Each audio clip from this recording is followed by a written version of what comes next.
ब्रह्म सूत्र के तृतीय अध्याय के तृतीय पाद के 29वें अधिकरण का विचार संपन्न हो चुका है।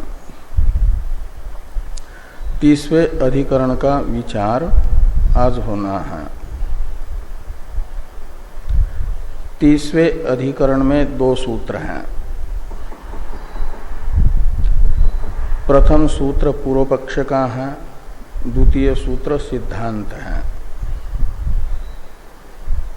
ये जो 30वां अधिकरण है इसका नाम है ऐकात्म्याधिकरण। और इस अधिकरण के दो सूत्रों के द्वारा इस अधिकरण के विस्तृत स्वरूप को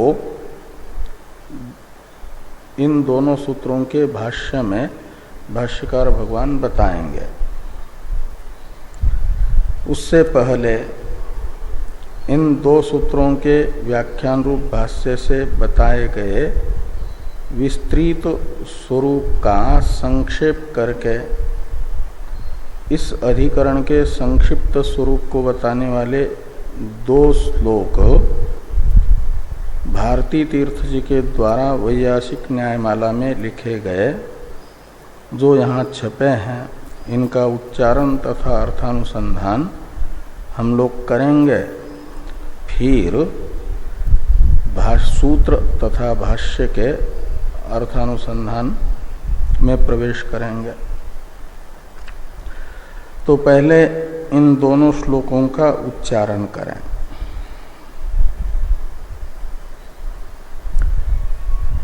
आत्मा देहस्तदन्यो वा चैतन्य मदशक्तिवत् भूतमेलनजं देहे नान्यत्रात्मा वपुस्ततः भूतोपलब्धिर्भूतेभ्यो विभिन्ना विषयित्वतः सैवात्मा भौतिका देहा अन्योसो परलोकभाक्। तो ये आत्मविषयक विचार है। तृतीय अध्याय के तृतीय पाद का नाम है गुणोपसंहार पाद। गुणोपसंहार पाद में आए हुए अधिकरणों का पाद के साथ संबंध तभी बनेगा जब वे गुणोपसंहार का विचार करते हो। और यहाँ पर तो शरीर ही आत्मा है या शरीर से अतिरिक्त आत्मा है, ये संशय है। और इसका निवर्तक यथार्थ निर्णय अनुकूल विचारात्मक ये अधिकरण है। इसमें उपनिषद प्रतिपादित सगुण ब्रह्म विद्या के गुणों का उपसंहार होगा या नहीं होगा इत्याकारक चिंतन नहीं है। इसलिए इसे प्रासंगिक अधिकरण माना जाता है। ये प्रकृत अधिकरण नहीं है, प्रासंगिक अधिकरण है। प्रकृत अधिकरण प्रकरण जो पाद है उसका जो प्रतिपाद्य विषय है उसी का चिंतन करता है। तो प्रकृत अर्थ का चिंतन करने वाला अधिकरण होने से प्रकृत अधिकरण कहलाता है। पूर्व अधिकरण प्रकृत अधिकरण था। मनश्चितादि अग्नियों के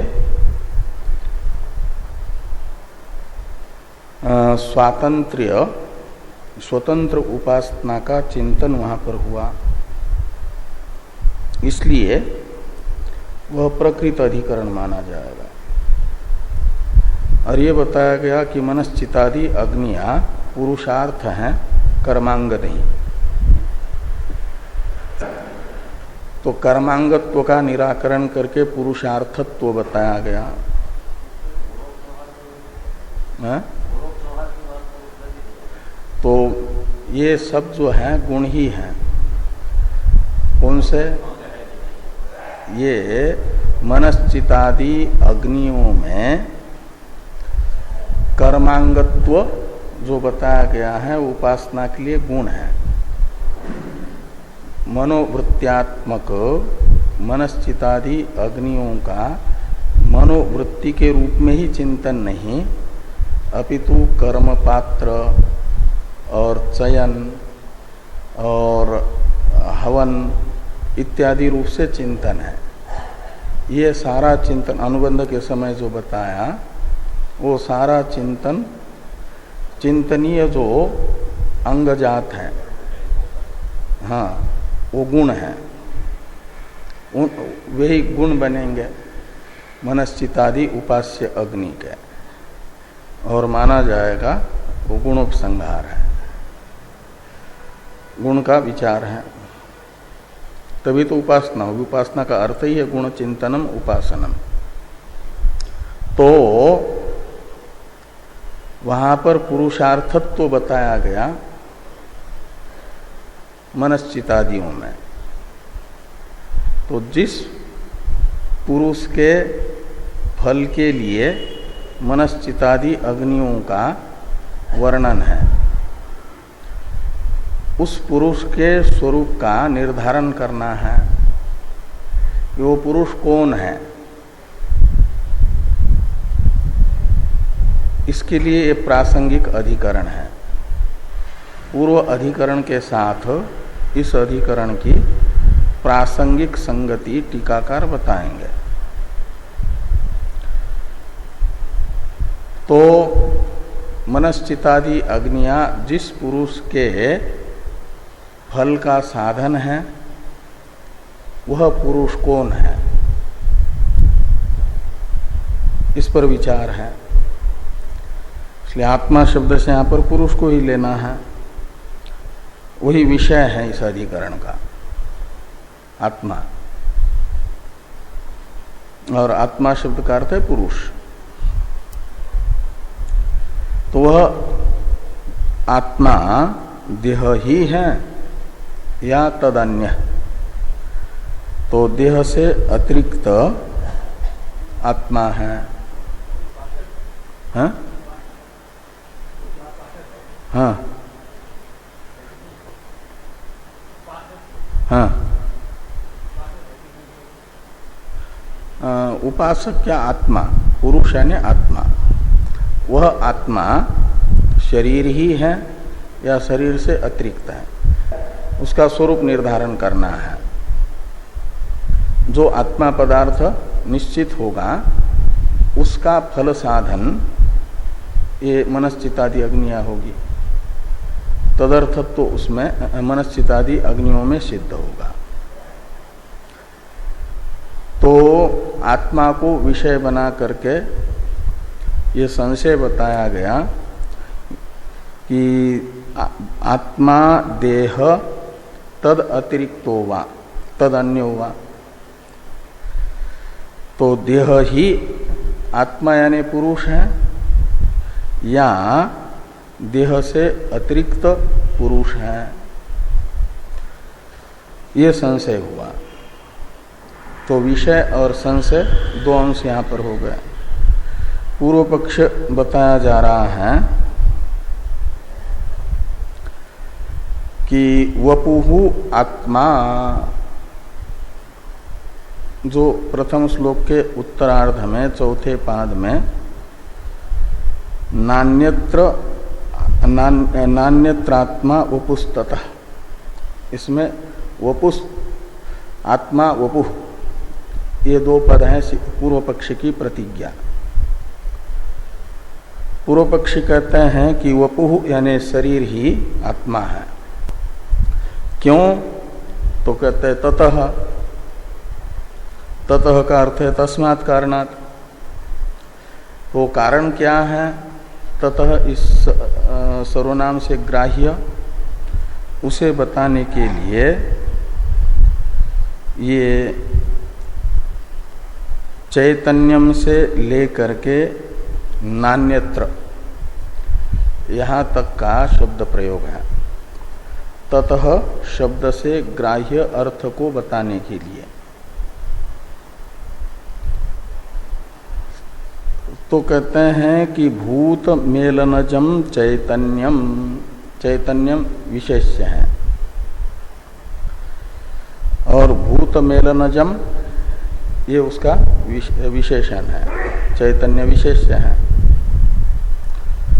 तो इसलिए चैतन्य को पूर्वार्ध से इधर ले आना। तो देहे भूत मेलनजम चैतन्यम न अन्यत्र, इससे अन्वय सहचार व्यतिरेक सहचार प्रमाण बताया जा रहा है। और इन शब्दों से जो अन्वय व्यतिरेक सहचार बताया जा रहा है उससे देह ही आत्मा है ये निश्चित होता है, ये बताया जा रहा है। इसलिए ततः शब्द चैतन्यम इत्यादि शब्द से बताए गए अन्वय व्यतिरेक का परामर्शक है। इसलिए ततः शब्द का अर्थ निकलेगा अन्वय व्यतिरेकाभ्याम, अन्वय व्यतिरेकाभ्याम ये ततः शब्द का अर्थ निकलेगा। ताभ्याम इति ततः, ऐसे ततः शब्द की व्युत्पत्ति करनी पड़ेगी। पंचमी द्विवचनांत ताभ्याम शब्द से तहसील प्रत्यय होकर के ततः शब्द बनेगा, तो उसका अर्थ निकलेगा ताभ्याम, और ताभ्याम का अर्थ निकलेगा अन्वय व्यतिरेकाभ्याम। और अन्वय व्यतिरेकों को यहाँ पर चैतन्यम से लेकर के नान्यत्र यहाँ तक के ग्रंथ से बताया है। तो देहे सति भूत मेलनजम चैतन्यम दृश्यते, और अन्यत्र यानी देहाभावे, या अधिकरण अर्थ में सप्तमी मानते हैं, आश्रय अर्थ में तो देहे यानी देह रूपे आश्रय भूत मेलनजम चैतन्यम दृश्यते, और अन्यत्र यानी देहातिरिक्त भूतों बाह्य पदार्थों में चैतन्य पत्थर आदि में नहीं दिखता। इसलिए माना जाएगा कि शरीर में ही चैतन्य की उपलब्धि हो रही है, शरीर से अतिरिक्त पदार्थों में चैतन्य की उपलब्धि नहीं हो रही है। ये जो अन्वय सहचार है, व्यतिरेक सहचार है, इससे निश्चित होता है कि जिसके रहते हुए जो उपलब्ध होता है, जिसके न रहते हुए जो उपलब्ध नहीं होता, उसे उसी का धर्म माना जाता है। मिट्टी के रहते हुए घड़ा उपलब्ध होता है, मिट्टी के न रहने पर घड़ा उपलब्ध नहीं होता, इसलिए घड़ा मिट्टी का धर्म है, मिट्टी अंतर्गत है। सोने के रहते हुए सोने का आभूषण अंगूठी उपलब्ध होती है, सोने के न रहते हुए उपलब्ध नहीं होती, इसलिए वह स्वर्ण धर्म है। ऐसे ही यह आत्मा यानी चैतन्य शरीर के रहते हुए उपलब्ध होता है और शरीर के न रहने पर उपलब्ध नहीं होता, शरीर से अतिरिक्त पदार्थों में उपलब्ध नहीं होता। इससे निश्चित होता है कि चैतन्य शरीर का धर्म है। इस अन्वय सहचार व्यतिरेक सहचार से ये स्पष्ट हुआ कि शरीर का धर्म है चैतन्य, और चैतन्य धर्म से युक्त अर्थात चैतन्य धर्म का आश्रयभूत जो शरीर, जिसे चैतन्य विशिष्ट शरीर जीवित शरीर कहा जाता है, वह जीवित शरीर ही आत्मा है। ततः यानी अन्वय व्यतिरेकाभ्याम, वपुः यानी जीवित शरीर, वपु शब्द से लेना, चैतन्य विशिष्ट शरीर वही आत्मा है। तो इस प्रकार ये पूर्व पक्ष है। इसे समझाने के लिए कि यदि भूतों से ही चैतन्य उत्पन्न होता है तो बाह्य, जैसे शरीर भूतों का मिलन है, ऐसे बाह्य जो स्थूल घटादि हैं ये भी तो भूतों का सम्मेलन ही है।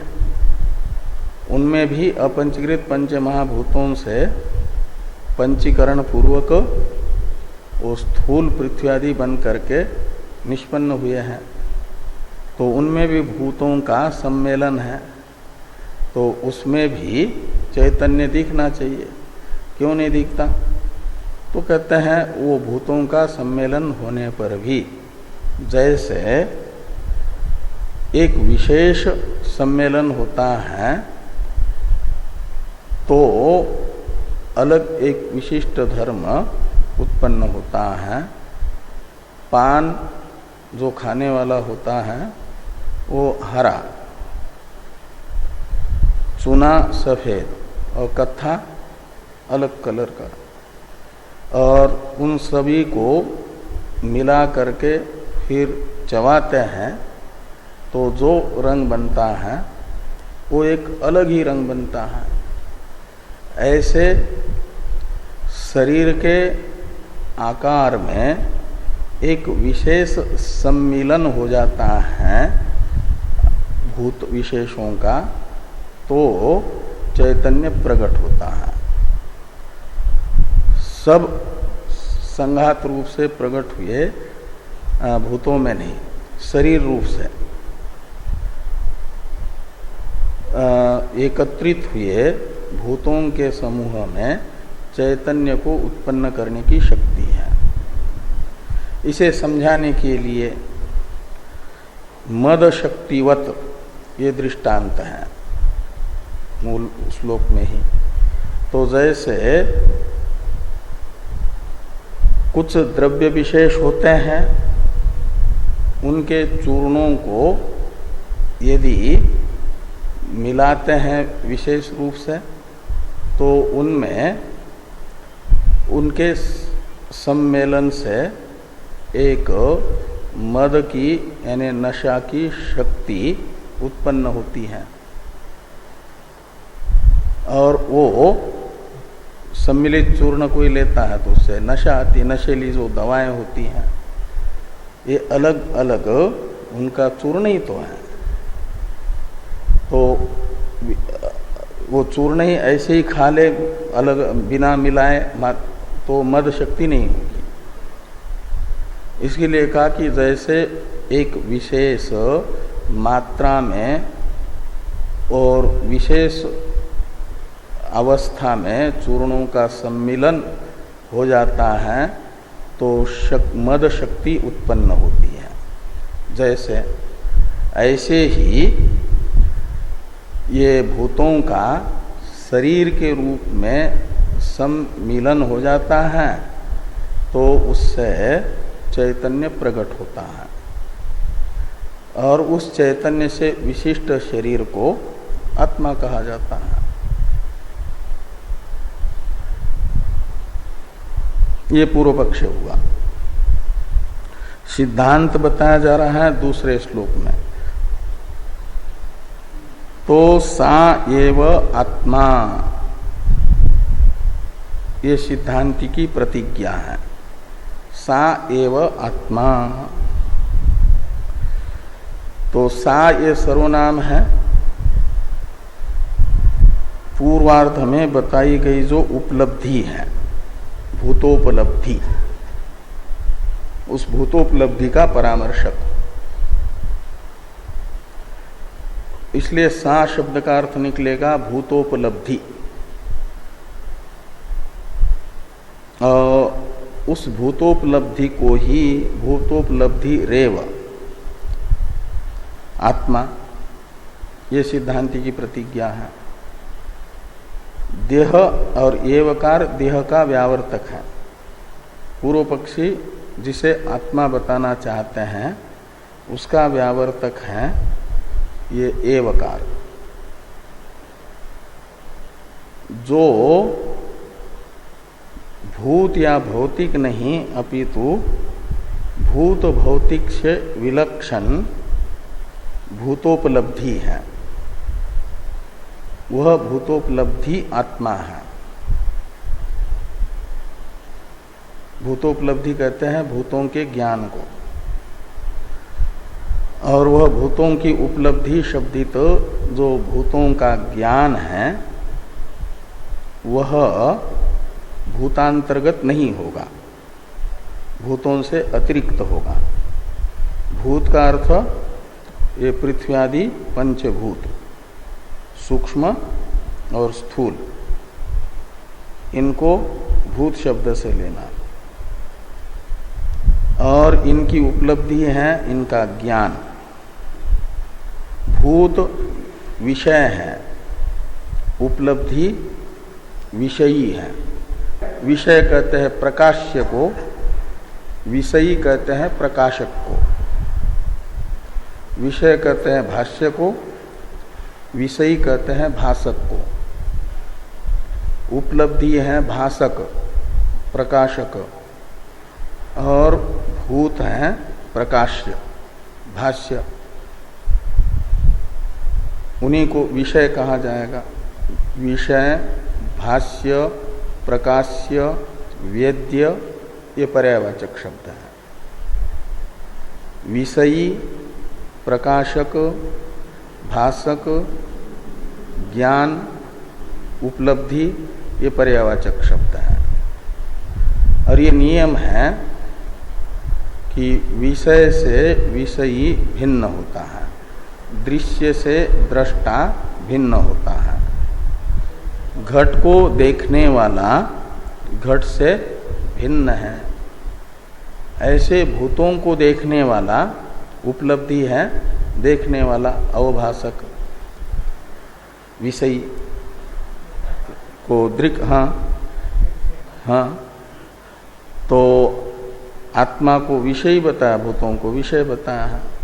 तो ये जो उपलब्धि है विषयी और विषय है भूत, इन दोनों में विषय विषयी भाव होने से उपलब्ध भूतोपलब्धि रूप जो विषयी है वह अपने विषय भूतों से अतिरिक्त है, भिन्न है।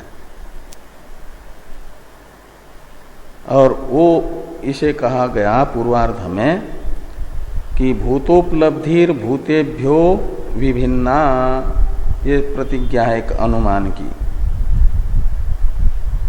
और हेतु है इस प्रतिज्ञा का साधक विषयित्वतः, भूतोपलब्धिर भूतेभ्यो भिन्ना विषयित्वतः, यानी विषयी होने से, विषयित्वात्। प्रकाश्य से भिन्न होता है प्रकाशक, अवभाष्य से भिन्न होता है अवभाषक, ज्ञेय से भिन्न होता है ज्ञान। घट का ज्ञान घट से भिन्न है। ऐसे भूतोपलब्धि यानी भूतों का ज्ञान भूतों से भिन्न है, वह विषयी होने से, और भूत विषय होने से। तो यत्र यत्र विषयित्वम तत्र तत्र विषयात भिन्नत्वम, एक व्याप्ति बनेगी। तो जैसे घटादि का ज्ञान घटादि विषयों से भिन्न है, ये दृष्टांत हो जाएगा। ऐसे ही भूतोपलब्धि अपने विषय भूतों से भिन्न होगी। जैसे घट का ज्ञान घट से भिन्न है, ऐसे भूतों का ज्ञान भूतों से भिन्न है। ये जो विषयित्व हेतु से भूतों से भिन्न भूतों की उपलब्धि सिद्ध हुई, उस भूतोपलब्धि को सा शब्द से लेना है। और सा एव यानी भूत रूपी विषय से पृथक उनकी विषयी रूपा जो भूतोपलब्धि वही आत्मा है। सा एव आत्मा एवकार बताएगा जो भौतिक शरीर है वो भौतिक शरीर आत्मा नहीं है, भूतों की उपलब्धि आत्मा है। भूतों की उपलब्धि आत्मा है, न कि भूतोपलब्धि। इस अभिप्राय से कहते हैं सा एव आत्मा। और वह आत्मा कैसा है? तो भौतिकात देहात अन्यो। भौतिक देह तो भूतों का कार्य होने से विषय रूप भूतांत पाती है। जब भौतिक देहों का कारण जो भूत हैं वे विषय हैं, तो निश्चित ही है भौतिक शरीर भी उनका जो कार्य है वह विषय कोटि में जाएगा। दो ही कोटियां हैं, विषय विषयी।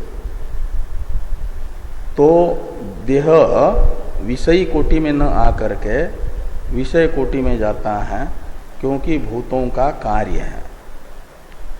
इसलिए कहा भौतिक, ये विशेषण है देह का।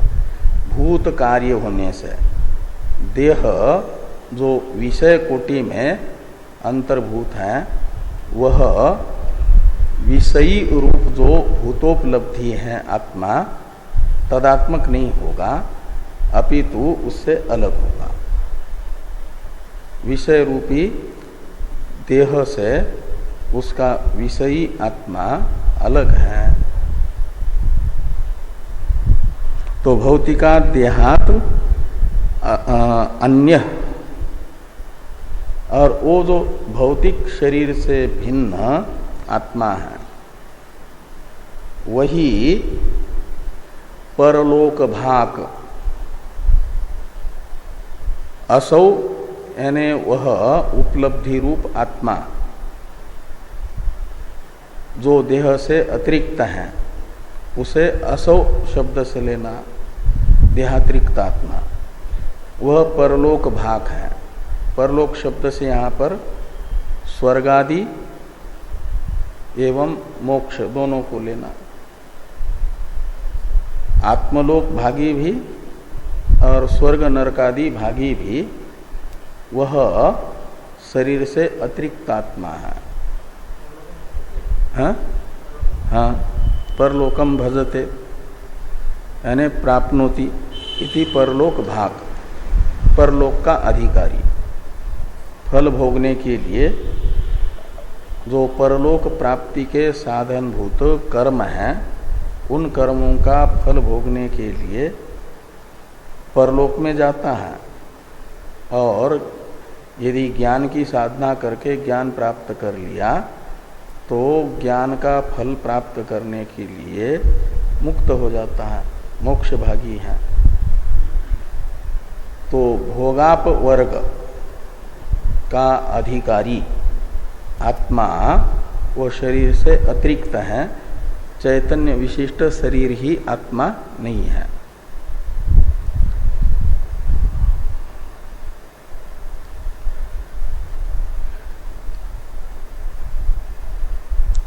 तो सा एव आत्मा भौतिका देहात अन्यो असौ परलोक भाग। तो इस प्रकार यह सिद्धांत इस अधिकरण का रहेगा। जिस पुरुष के साधन के रूप में मनश्चितादि अग्नियों को कहा गया है पूर्व अधिकरण में, वह पुरुष चैतन्य विशिष्ट शरीर मात्र नहीं है, अपितु शरीर से अतिरिक्त है। उपासना के फल ब्रह्मलोक को प्राप्त करता है वो, विद्या देवलोक करके जो श्रुति कहती है।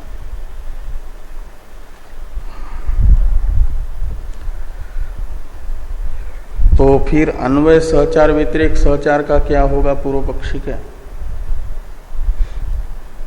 शरीर के रहते हुए चैतन्य उपलब्ध होता है, शरीर के न होने पर उपलब्ध नहीं होता, ये जो अन्वय सहचार व्यतिरेक सहचार बताया था।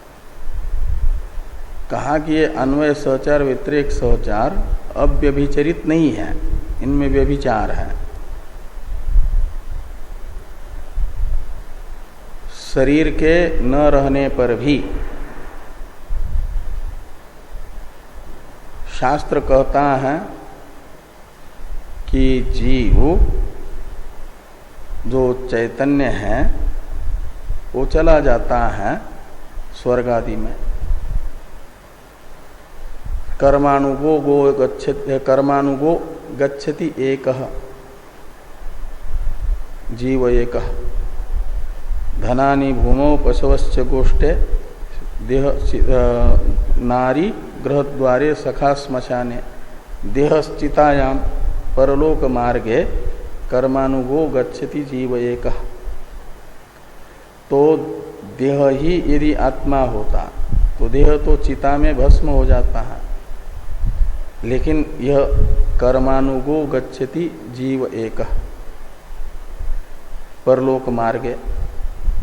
यह वचन ये बता रहा है कि जीव शरीर से अतिरिक्त है, जो परलोक मार्ग का अनुसरण करता है कर्म के अनुसार। कर्म आगे होता है किया हुआ, जो फल देने के लिए अभिमुख हुआ है, और कर्म आगे आगे चलता हुआ जीव को भोक्ता को ले जाता है। का मतलब कर्मानुसार वह भावी शरीर प्राप्त करने के लिए जाता है परलोक में। तम विद्या कर्मणि समन्वारभेते पूर्व प्रज्ञा च प्राज्ञन आत्मना संपरिस्वक्त उत्सर्जन याति। यह श्रुतियां इस शरीर को छोड़ करके परमात्मा के साथ संपरिस्वक्त होकर के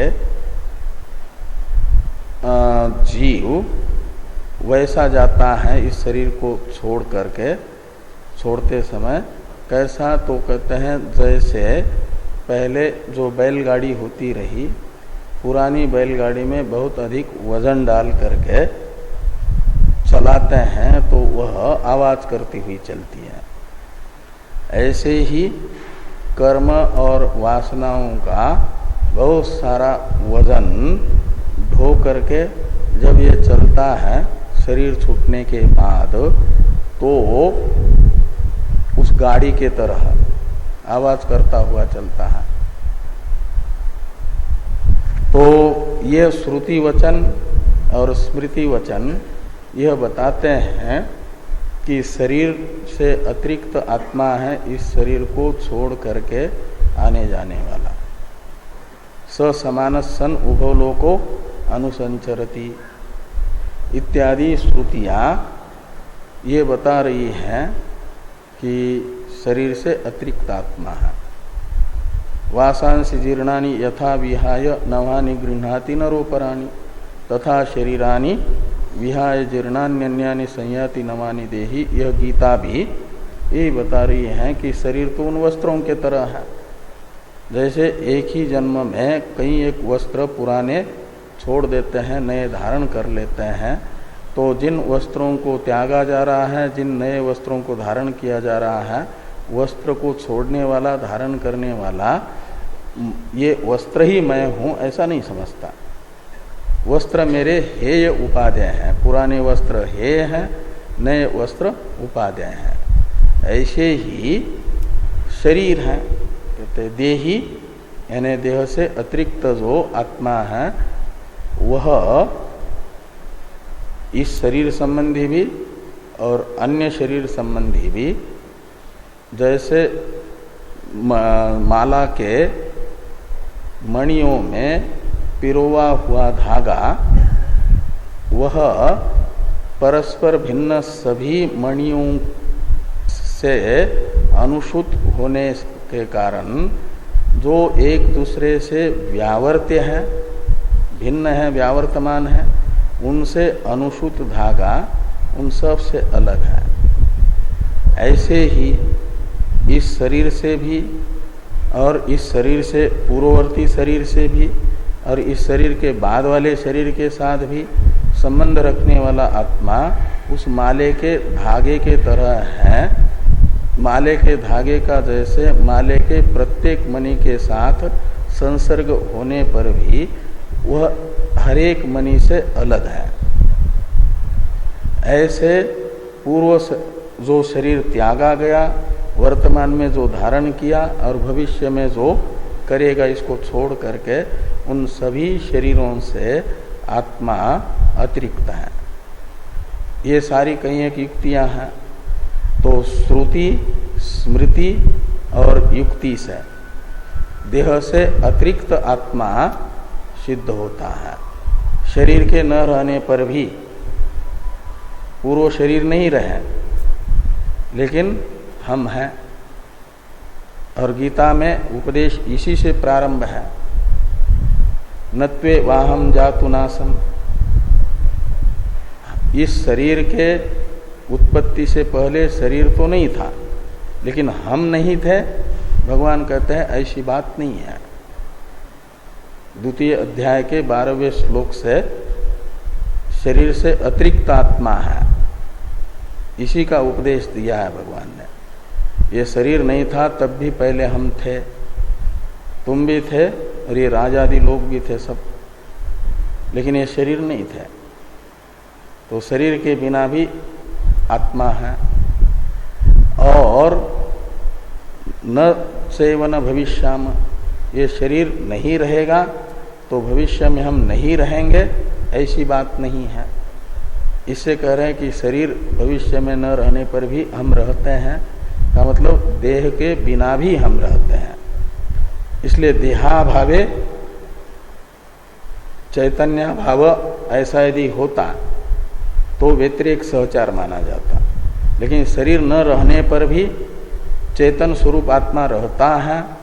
इसका अर्थ है कि शरीर से अतिरिक्त आत्मा है और यह व्यतिरेक व्यभिचार हो रहा है। और अन्वय व्यभिचार भी देखा जाता है। मृत शरीर पड़ा है, शरीर को हम देख रहे हैं लेकिन उसमें चैतन्य नहीं दिख रहा, तो शरीर है तो चैतन्य होना चाहिए ना। विदेशों में कुछ कुछ लोगों के अभी भी शरीर वैसे के वैसे रखे हुए हैं, सैकड़ों सालों से कहते हैं, और वो दिख रहे हैं लेकिन उसमें चैतन्य है नहीं है। इसलिए शरीर के रहने पर चैतन्य होता है। ये जो अन्वय सहचार बता रहे हो, वो अन्वय सहचार में भी व्यभिचार है। तो अन्वय व्यभिचार, व्यतिरेक व्यभिचार दोनों भी होने से पूर्व पक्षी का जो हेतु है ततः शब्द से बताया गया अन्वय व्यतिरेकाभ्याम, वह अन्वय सहचार व्यतिरेक सहचार यदि होता तो शरीर ही आत्मा सिद्ध होता। लेकिन यहाँ तो अन्वय व्यभिचार भी है, व्यतिरेक व्यभिचार भी है, इसलिए शरीर ही आत्मा है यह सिद्ध नहीं होगा, शरीर से अतिरिक्त आत्मा सिद्ध होगा।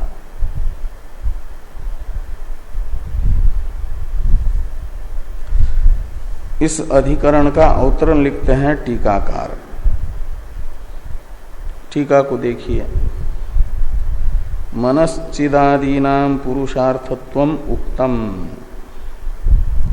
तद अयुक्तम देहातिरिक्त पुरुषाभावात् इति आक्षिपति एक आत्मनः शरीरे भावात्।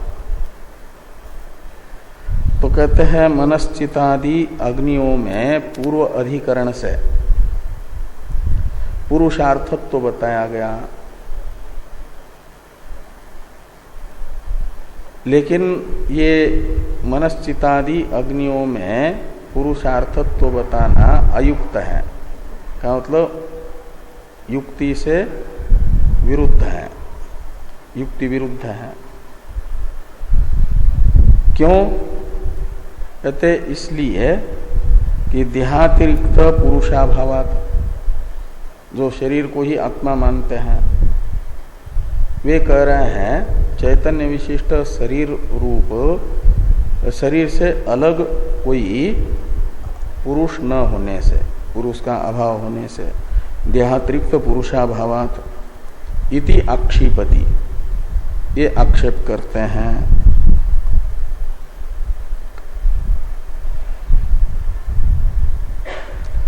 तो भाष्य को देखिए पहले, फिर एक आत्मनः शरीरे भावात इस सूत्र का उच्चारण तथा अर्थानुसंधान करेंगे। भाष्यकार भगवान इस अधिकरण के विषय को बता रहे हैं। यह देह व्यतिरिक्तस्य आत्मनः सद्भाव समर्थ्यते बंध मोक्षाधिकारी सिद्धये। यह यानी अस्मिन अधिकरणे, इस पाद के 30वें अधिकरण में शरीर से अतिरिक्त आत्मा का अस्तित्व का समर्थन कर रहे हैं। शरीर से अतिरिक्त आत्मा के अस्तित्व का समर्थन इस अधिकरण के द्वारा किया जा रहा है। शरीर से अतिरिक्त आत्मा को क्यों बताया जा रहा है? तो कहते बंध मोक्ष अधिकार सिद्ध है।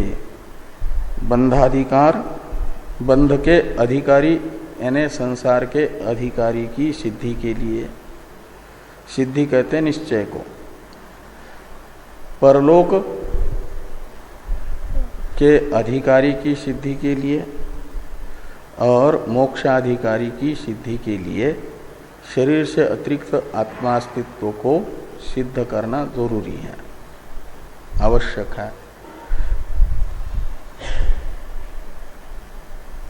नहीं, यही आगे कह रहे हैं कि नहीं असति देह व्यतिरिक्तात्मनि परलोक फलास चोदना उपपद्येरन कस्य वा ब्रह्मात्मत्वम उपदिश्येत। इस वाक्य से यह बताया जा रहा है, इसका अवतरण भी टीका में है और उससे पहले वो बंध मोक्षाधिकार सिद्धये, इसका भी अवतरण है, उसको देखिए टीका में कि सिद्धांत फलम आह बंधेति। इस अधिकरण के सिद्धांत मत में जो फल सिद्ध होगा उसे भाष्य में भाष्यकार भगवान ने बताया बंध मोक्षाधिकार सिद्ध है। शरीर से अतिरिक्त आत्मास्तित्व का निर्धारण हुए बिना संसार के अधिकार का भी निर्धारण नहीं हो सकता। का मतलब संसार की प्राप्ति का साधन जो पूर्व मीमांसा में बताया गया है वो भी सिद्ध नहीं हो सकता और उत्तर मीमांसा का अधिकारी भी सिद्ध नहीं हो सकता। यदि स्थूल शरीर ही आत्मा होगा तो पूर्व मीमांसा का मुख्य प्रयोजन है स्वर्ग। तो स्वर्ग का कोई अधिकारी ही नहीं है। शरीर तो यहीं पर हम प्रत्यक्ष भस्म होता हुआ देखते हैं और भस्मीभूतस्य देहस्य पुनरागमनम कुतः। तो विहित कर्म का फल स्वर्ग आदि, निषिद्ध कर्म का फल नरक आदि, वो किसको प्राप्त होगा? अधिकार कहते हैं फल स्वामित्व का निर्धारण। तो परलोक प्राप्ति फलक अदृष्ट फलक जो शास्त्र ने बताए हुए कर्म है पुण्य पापात्मक, जिनका इस जन्म में फलोपभोग नहीं होता, उन्हें अदृष्ट फलक कर्म कहा जाता है। और उन कर्मों के फल का स्वामी कौन है, इसका निर्धारण जब तक नहीं होगा तब तक वो उन कर्मों का अनुष्ठान करने में प्रवृत्ति भी नहीं हो पाएगी। और बहुत से पूर्व मीमांसा में और कर्म कांड में तथा ज्ञान कांड में वाक्य हैं जो परलोक फलक साधन का विधान करने वाले हैं और नरकादि के प्राप्ति के साधन का निषेध करने वाले हैं। उनका सार्थक्य तब होगा जब ये निश्चित होगा कि ये शरीर ही आत्मा नहीं अपितु शरीर से अतिरिक्त आत्मा है, और वह यदि मानव शरीर में रह करके पुण्य कर्म करता है तो मानव शरीर की अपेक्षा उत्कृष्ट योनि देवादि को प्राप्त करता है, और पाप कर्म करता है तो मानव की अपेक्षा निकृष्ट नरक पर्यंत की योनियों को प्राप्त करता है, नरक की योनियों तक जाता है। का मतलब पुनर्जन्म होता है। पुनर्जन्म की सिद्धि के लिए शरीर से अतिरिक्त आत्मा का अस्तित्व सिद्ध होना बहुत जरूरी है। और मुक्त भी ये तो कर्मकांड का अधिकारी हुआ जो संसार अंतपाती इस शरीर के बाद में भी अन्य शरीरों से भोगे जाने वाले कर्म फल का अधिकारी निश्चित होगा। और मोक्ष का अधिकारी जो ज्ञान कांड का प्रयोजन है मोक्ष, उसका अधिकारी भी ये स्थूल शरीर ही यदि आत्मा होगा तो सिद्ध नहीं हो पाएगा। इसलिए मोक्षाधिकार का निर्धारण करने के लिए भी शरीर से अतिरिक्त आत्मा का अस्तित्व सिद्ध करना जरूरी है। इसलिए सिद्धांत मत में जब सिद्धांत के अनुसार शरीर से अतिरिक्त आत्मा का अस्तित्व निश्चित होगा तो ये फल निश्चित होगा कि बंध मोक्षाधिकार का निश्चय होगा कि संसार का अधिकारी ये है, मोक्ष का अधिकारी ये है, ऐसा। लेकिन दोनों के अधिकारी शरीर से अतिरिक्त हैं। तो सिद्धांत मत में तो फल हो गया बंध मोक्षाधिकार सिद्धि। पूर्व पक्ष के मत में क्या होगा उसे टीकाकार कह रहे हैं कि पूर्व पक्षे तु परलोकार्थ कर्मसु मोक्षार्थ विद्यायांच अप्रवृत्ति। तो पूर्व पक्ष के अनुसार तो चैतन्य विशिष्ट शरीर ही आत्मा है और उस शरीर का विनाश होने पर कोई दूसरा जन्म नहीं होता। पूर्व पक्ष के अनुसार भस्मीभूत से देह से पुनरागमनम कुतः, तो जब जन्मांतर ही नहीं होगा तो जन्मांतर में स्वर्गादि फल देने वाले कर्म, जन्मांतरीय फलक कर्म तथा मोक्ष का साधनभूत जो विद्या ज्ञान, इसमें प्रवृत्ति किसी की भी नहीं होगी। जिसका यह निश्चय है कि यह शरीर ही आत्मा है, शरीर से अतिरिक्त तो कोई आत्मा नहीं, तो कौन स्वर्ग में जाएगा। इसलिए स्वर्ग के साधन भूत यागादि में प्रवृत्ति नहीं होगी और मोक्ष के साधन में भी प्रवृत्ति नहीं होगी। इसलिए कहते हैं कि पूर्व पक्षे तु परलोकार्थ कर्मसु, यानी परलोक है फल जिन कर्मों का, उन कर्मों में अप्रवृत्ति, कर्म में प्रवृत्ति न होना, और मोक्षार्थ विद्यायाम, मोक्ष फलक जो विद्या है मोक्ष का साधन, उसमें भी अप्रवृत्ति, ये पूर्व पक्ष के मत में फल होगा। इति व्यतिरेक मुखेन फलम आह। पूर्व पक्ष मत का ये फल व्यतिरेक मुख से बताया जा रहा है भाष्य में आगे वाले वाक्य से। नहीं इत्यादि जो वाक्य है ना, उसका ये अवतरण है टीका में, और अवतरण टीका में पूर्व पक्ष के मत में फल टीकाकार ने बताया। और ये कह रहे हैं टीकाकार कि यही फल भगवान भाष्यकार पूर्व पक्ष के मत में व्यतिरेक मुख से बता रहे हैं।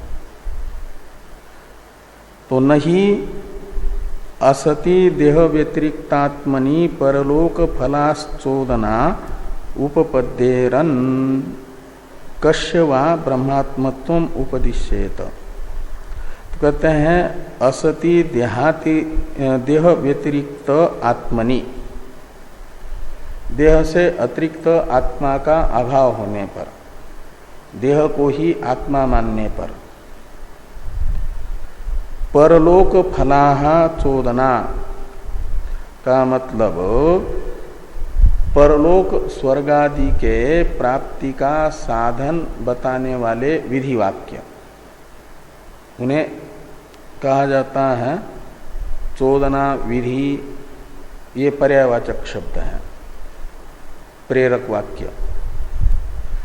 तो यजेत स्वर्ग काम इत्यादि जो परलोक प्राप्ति फलक यागादि साधनों के विधायक वाक्य हैं, वह वाक्य नहीं उपपद्येरन, उनका प्रामाण्य सिद्ध नहीं होगा, उनके प्रामाण्य की सिद्धि नहीं होगी। और शरीर से अतिरिक्त आत्मा न मानने पर कहते हैं कस्य वा ब्रह्मात्मत्वम उपदेशेत। ये जो ज्ञान कांड है उपनिषद है, और उसमें प्रधान वाक्य जो तत्वमशादि महावाक्य है, वे किसको ब्रह्म से अभिन्न बताएंगे? ब्रह्म रूपता का उपदेश किसके करेंगे? शरीर से अतिरिक्त आत्मा नहीं होगा तो इनमें भी अप्रामाण्य की आपत्ति आएगी। हाँ, व्यर्थ का मतलब अप्रमाण। तो इस प्रकार ये विधि निषेधात्मक कर्मकांड रूप वेद और ज्ञान कांडात्मक वेद, दोनों में भी अप्रामाण्य की आपत्ति आएगी शरीर से अतिरिक्त आत्मा न मानने पर। जब ये अप्रमाण है तो अप्रमाणभूत वाक्य से बताए गए साधन में कौन प्रवृत्त होगा? कोई प्रवृत्त नहीं होगा। इसलिए ज्ञान साधन में भी और कर्म में भी प्रवृत्ति लोगों की नहीं होगी। यही पूर्व पक्ष का फल है, पूर्व पक्ष के मत में। अब ननु इत्यादि की अवतरण टीका है, इस टीका को तथा ननु इत्यादि भाष्य को हम लोग कल देखेंगे। हाँ, कल तो अनध्याय है, परसों होगा।